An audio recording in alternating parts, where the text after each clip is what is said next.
अधिकार हमारे जो वाजिब सब देने से कतराते हैं, अधिकार न मिलता मांगे से अधिकार तो छीने जाते हैं। इसी जोश और जज्बे के साथ किया गया क्रांति का आगाज।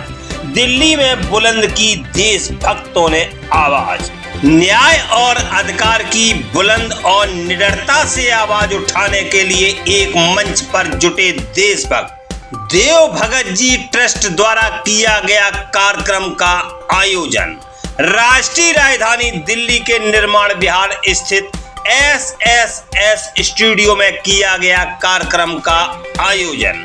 वरिष्ठ समाज सेवी और नशा मुक्ति जागरूकता अभियान के संयोजक सुशील खन्ना की अध्यक्षता में किया गया कार्यक्रम का आयोजन। कार्यक्रम का सफल संचालन किया खिदमते आवाम सेवा समिति के अध्यक्ष मार्टिन फैसल ने। इस अवसर पर वरिष्ठ समाज सेवी देवेंद्र भगत, अनिल भारती एडवोकेट, भाई रिजवान अहमद, इंजीनियर विनोद कुमार, समाज सेविका सुनीता चौधरी, एहरा के राष्ट्रीय अध्यक्ष डॉक्टर MU दुआ, दिव्यांजलि फाउंडेशन की अध्यक्ष हेमा भंडारी, अशोक कुमार शर्मा, सोनू चंदेल, अवध नारायण पत्रकार, यूसुफ मंसूरी, राहुल टाक मजदूर की आवाज, हितेश शर्मा, संतोष देवी, हेमा सिंह, इशरत खान मामू, भारत आर्या, मौलाना जावेद कासमी, डॉक्टर शकुंतला देवी समेत कई वक्ताओं ने अपने ओजस्वी विचार साझा किए एवं गर्मामय उपस्थिति दर्ज कराई। देखिए न्याय और अधिकार हेतु जंग देश के जुझारू जाबाजों के संग कार्यक्रम से जुड़ी शोषित जंग न्यूज की खास रिपोर्ट। महानुभाव और जितने भी देश के जिम्मेदार हैं, मैं सबको नमन करता हूं। और हमारी मातृशक्ति, अभी हम सुशीला चौधरी जी को सुन रहे थे, बहुत अच्छा। और एक महान शख्स जो वीरेंद्र भगत जी हैं, उनका दर्शन हो जाते हैं तो बहुत मन खुश हो जाता है, इंसानियत जाग जाती है, मानवता जाग जाती है। हमारे भाई राजू खोसला जी और इशरत खान मामू, जिनका मैं राजनीतिक में उंगली पकड़ के चलना सीखा।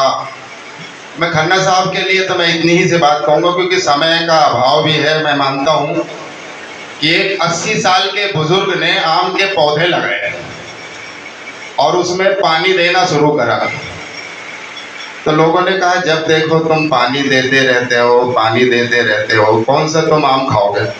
तो उन्होंने कहा मैं नहीं खाऊंगा, कोई और तो खाएगा।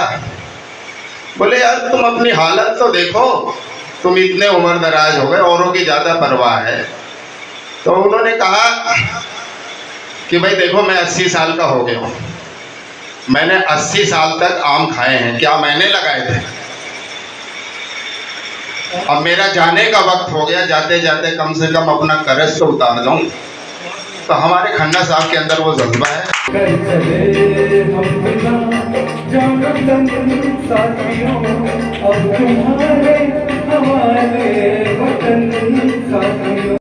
आदरणीय सुशील खन्ना जी, सुशील खन्ना जी से मेरी मुलाकात 11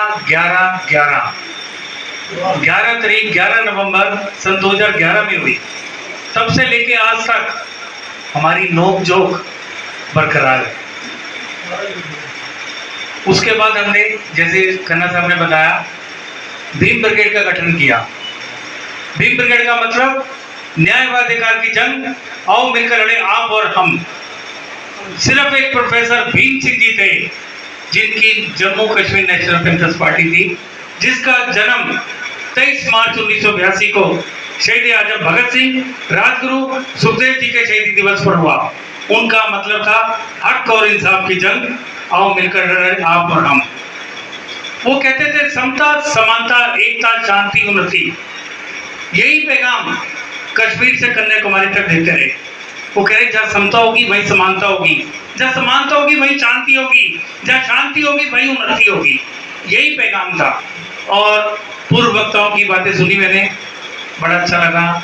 हमारे दुआ साहब, भगत जी, हमारे बीच में बैठी है हमारी झांसी की रानी, कई झांसी की रानियां बैठी हैं, शकुंतला जी हैं, सुनीता चौधरी जी हैं, जिन्होंने एक पैगाम दिया।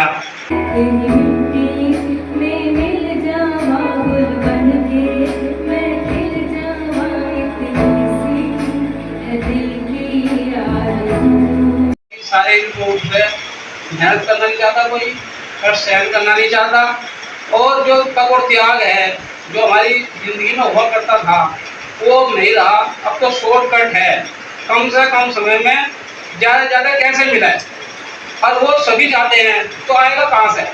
पहले लूटने वाले कम थे तो लूट लेते, अब लूटने वाले ज़्यादा हो गए तो किसे लूटेंगे? हिंसा बढ़ेगी और कोई रास्ता नहीं है। और मेरी जो समझ लगता है जो धर्म है या पुण्य है वो है जिम्मेदारी। जो जिम्मेदारी का जो शब्द है वो 4 शब्दों से मिलकर बनता है। एक है सच्ची नीयत, मानसिकता, सोच पॉजिटिव, दूसरा है समझदारी सही या पूरी, और तीसरा है मेहनत या कड़ी मेहनत से गुजरना, और चौथा है सहन शक्ति सब्र। अगर ये 4 बिंदु हैं समझ में आ जाते हैं तो जिम्मेदारी पूरी हो जाएगी। और जिम्मेदारी अगर है तो जवाबदेही और पारदर्शिता, ये 3 बिंदु अगर हैं अच्छी व्यवस्था बनाने के लिए, इन्हीं की जरूरत है। ये इनसे ही कोई अच्छी व्यवस्था बनेगी चाहे देश में चाहे दुनिया में, और कोई रास्ता नहीं है मेरे विचार। जो शहीद हुए हैं उनकी जरा करो माजिद साहब, हितेश भाई, कि मेरे तकदीर के कातिल मेरी पहचान लिख देना, मेरे तन के हिस्से पर हिंदुस्तान लिख देना। मुझे मस्जिद भी प्यारी है, मुझे मंदिर भी प्यारा है, कई रहमान लिख देना तो कई फतवा लिख देना। ऐसे हमारे विचार होने चाहिए, ऐसी हमारी प्रार्थना होना चाहिए, ऐसी हमारी दुआएं होना चाहिए, और ऐसा ही हमारे ख्यालात होना चाहिए। इसलिए मैं अपनी बात को जो खत्म करने से पहले खन्ना साहब, मैं आपका और आपकी संस्था की तरफ से मैं आए हुए तमाम साथियों का स्वागत, अभिनंदन, वेलकम, खुशामदीद, इस्तकबाल और खैर मकदम करता हूँ, क्योंकि तुम्हें 2 साल से बैठे हुए इनका भी खैर मकदम होना चाहिए, अनिल जी का भी खैर मकदम होना चाहिए, हमारे भाई रिजवान साहब का भी होना चाहिए, और मेरे साथी हमारी शर्मा जी बैठे हुए इनका भी स्वागत होना चाहिए। हरिद्वार से चलकर हमारी बहन आई है, गाजियाबाद से चलकर दिल्ली की पवित्र धरती पर ये दोनों बहनें आई है, इनका भी स्वागत होना चाहिए। और मैं स्वागत इस शेर के जरिए से करना चाहता हूँ, हालांकि फूल भी है, मालाएं भी है, स्वागत भी होगा, लेकिन मैं शेर के जरिए से मैं आपका स्वागत करना चाहता हूँ कि खन्ना साहब, कि मैंने हर शाम चरागों से सजा रखी है, कि मैंने हर शाम चरागों से सजा रखी है, ये हवा ये घट्टा भी रोका रखी है, न जाने किस गली से आ जाए मेरे दोस्त, मेरे हर गली फूलों से सजा रखी है। मैंने बहुत गली संवाद सब जन सेवा मंच और भगत जी, उनकी संस्था देव भगत जी ट्रस्ट, इनका मैं बहुत आभारी हूँ कि उन्होंने ये कार्यक्रम रखा। आज के हालात में इस तरह के कार्यक्रमों की बहुत आवश्यकता है, और दोनों शब्द बड़े सादा शब्द है, न्याय, अधिकार, जस्टिस, राइट। हम तो जितने आप लोग आए हुए हो अलग अलग क्षेत्र से, अलग अलग सामाजिक में कार्य करते हो, तो आप तो आसानी से समझ सकते हैं। बाकी ये इतने साधारण शब्द हैं कि इनको छोटे से छोटा बच्चा और बड़े से बड़ा व्यक्ति, जो कम पढ़ा लिखा है, नहीं पढ़ा लिखा है, वो भी जानता है। क्यों हमारे देश में जब संविधान स्थापित हुआ आज़ादी के बाद, उसका हमारे संविधान का अहम हिस्सा है, और दुनिया में सबसे खूबसूरत संविधान का सबसे खूबसूरत हिस्सा ये 2 शब्द। तो इसके बारे में ज़्यादा कुछ कहने के लिए मेरे पास शब्द भी नहीं है, और मेरे से पूर्व वक्ताओं ने जितना अच्छे तरीके से कहा है, और इस तरह के कार्यक्रम जब होते हैं जहाँ बुद्धिजीवी हो विशेष तौर पर, तो मुझे बोलने से ज़्यादा सुनने में अच्छा लगता है। हर पल हर समय सीखने की कोई उम्र नहीं होती, मुझे कुछ न कुछ नया लगता है, आज कुछ नया सीखने को मिलता है।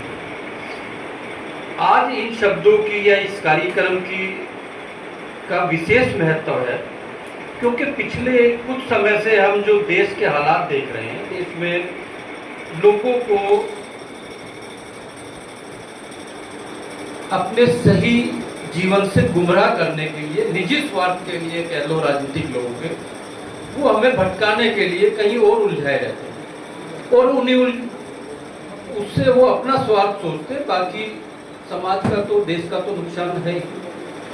तो आज इन दोनों शब्दों पर, इस विषय पर बहुत सही समय पे सही कदम उठाया गया, सही तरीके से किया गया है। और आप जहाँ भी हैं, जिस भी संस्था में, जिस भी संगठन में, धार्मिक है, राजनीतिक है, सामाजिक है, समाज में भी अलग अलग क्षेत्र से, ये दोनों शब्द ऐसे हैं कि हर जगह हमारी जरूरत भी है और हमारी जिम्मेवारी भी है। अधिकार का मतलब सिर्फ ये नहीं है कि मुझे किसी को कुछ कहने का अधिकार है। अधिकार का मतलब के साथ साथ एक जिम्मेवारी भी है। मैं जो कहूँ वो सही हो, देश के प्रति सही हो, संविधान के प्रति सही हो और जस्टिस, कानून का मतलब ये नहीं है कि मुझे कोई तकलीफ है तो मुझे सिर्फ न्याय मिले। मैं कानून का सम्मान करूं, मैं कोई ऐसा कार्य भी ना करूं जिससे किसी दूसरे को परेशानी हो, दूसरे को नुकसान हो, दूसरे का अपमान हो। तो इन्हीं शब्दों के साथ मैं एक बार फिर इन संस्थाओं का बहुत आभारी हूँ। नमस्कार करती हूँ। और आज जो इतना बड़ा मंच बनाया है देव भगत जी ने, उनका भी तहे दिल से शुक्रिया करती हूँ। मानव एकता संवाद, सबसे बड़ी बात है कि मानव एकता संवाद, यदि मानव इकट्ठे हो जाए तो प्रॉब्लम होएगी। प्रॉब्लम कब होती है? जब हम अलग अलग होते हैं, ठीक है। तो कहते हैं कि मंजिलें उनको मिलती हैं, कब मिलती हैं? जब हम सब इकट्ठे होते हैं। हिंदू, मुस्लिम, सिख, ईसाई आपस में सब भाई भाई। यदि हम ये लेके चलते हैं, इस तरह की भावना रखेंगे, तो मुझे नहीं लगता है कि हम किसी काम से पीछे हट सकते हैं। कहते हैं मंजिलें उनको मिलती हैं जिनमें जान होती है, मंजिलें उनको मिलती हैं जिनमें जान होती है, हवा पंखों से नहीं आती, हौसलों में उड़ान होती है। और आइए, हम सब कहने को तो बहुत कुछ करते हैं।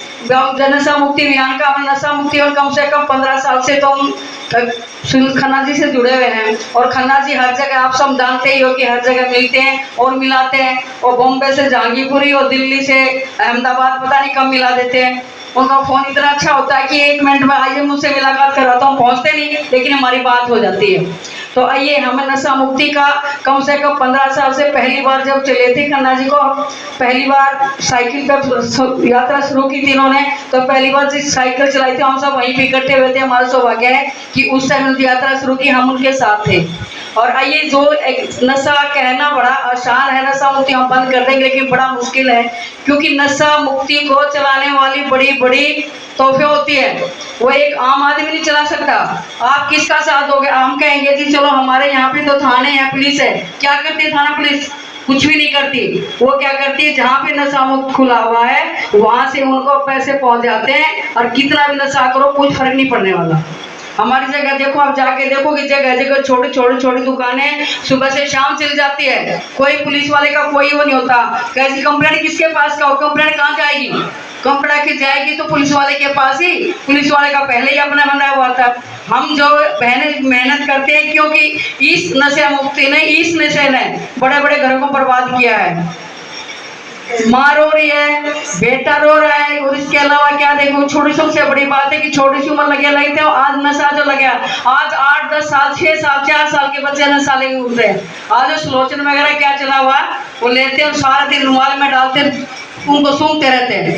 आप जाओगे, हमने उनकी पिक्चरें भी बनाई है, पिक्चर को लेके हम थानों में भी गए, हमने बात भी की है, लेकिन इसका हमें कोई सोल्यूशन नजर नहीं आ रहा है। सोल्यूशन नजर जब आएगा, जब आप जैसे भाई बहन सभी मिलकर चलेंगे, तभी जाके इसका कामयाब हो सकता है। पर होता है कि हम आते हैं, अपना स्पीच दिन हम चले जाते हैं, उसके बाद कुछ नहीं होना तब होता है। यही हमारे जो भाई बंद बैठे हैं, ऐसे करें, कुछ ऐसा इंतजाम हो जाए कि कोई जगह बनाई जाए, उस जगह पे जितने नशा को इकट्ठा करते हैं उनको लेके हम वहां पहुंचे जहां पे उनका इलाज हो सके। इलाज कुछ होता नहीं है, सिर्फ हमारी मीटिंग रख लेती है, मीटिंग हम बोल के चले गए, आपने बोल दिया, सबने बोल दिया, लेकिन नशा खत्म इतनी आसानी से नहीं होगा जब तक हम जी जान से उसमें नहीं लगेंगे। हमारे सही भगत सिंह चाहते थे कि नशा हो, सुभाष चंद्र बोस चाहते थे कि नशा हो। वो इन कुरीतियों को मिटाने के लिए वो दुश्मनों से अपना कुछ हुआ, तभी तो उन्होंने मेहनत की है। सुभाष चंद्र बोस ने कि तुम मुझे खून दो, मैं तुम्हें आजादी दूंगा।